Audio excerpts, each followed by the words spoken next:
You'd have to feel sorry for the people of Ukraine.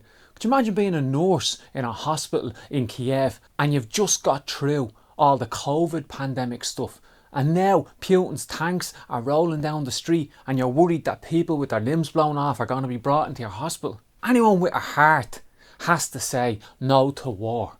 Whether the warmonger is based in Moscow or based in Washington. And to be honest, most working class people around the world understand that war is about pitting working class people against working class people, and all in the interests of power, money and greed.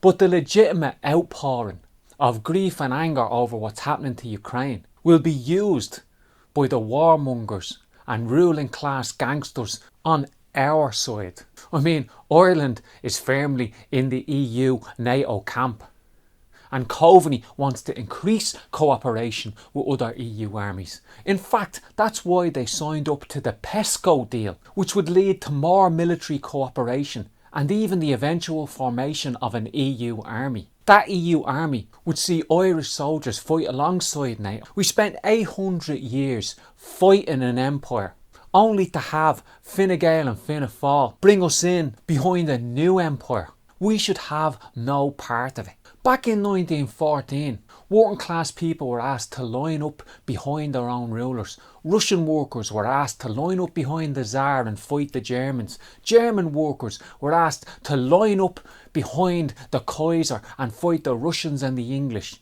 English workers and Irish workers were convinced to fight for the crown of England. And for what? Because the empires had fallen out over carving up Africa.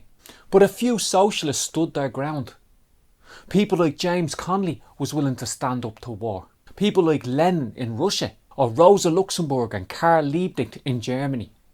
In fact, it was Karl Liebknecht, the German anti-war socialist, who said the main enemy of workers everywhere is at home. Well, what he meant is that we should applaud the Russian workers who are taken to the streets and saying no to war, despite serious repression from the Putin regime.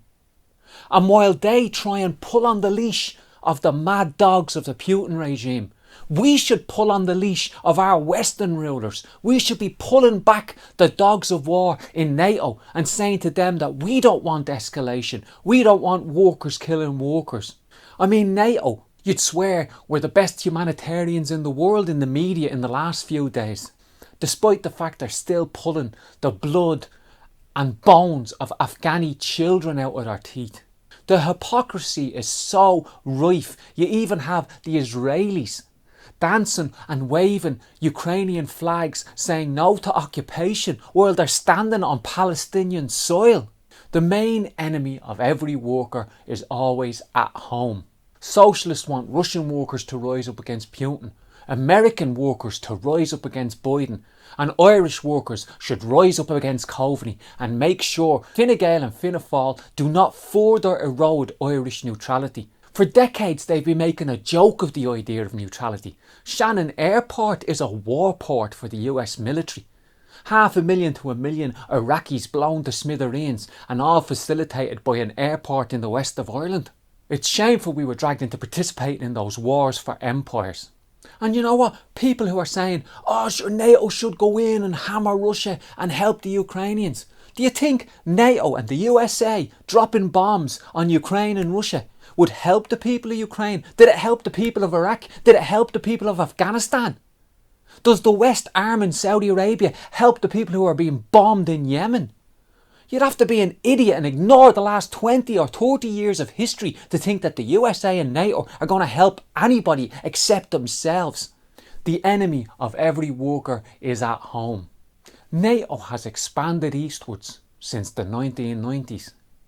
Imagine if Russia had missiles on the Canadian border with the USA and the Mexican border with the USA. What would the US military do?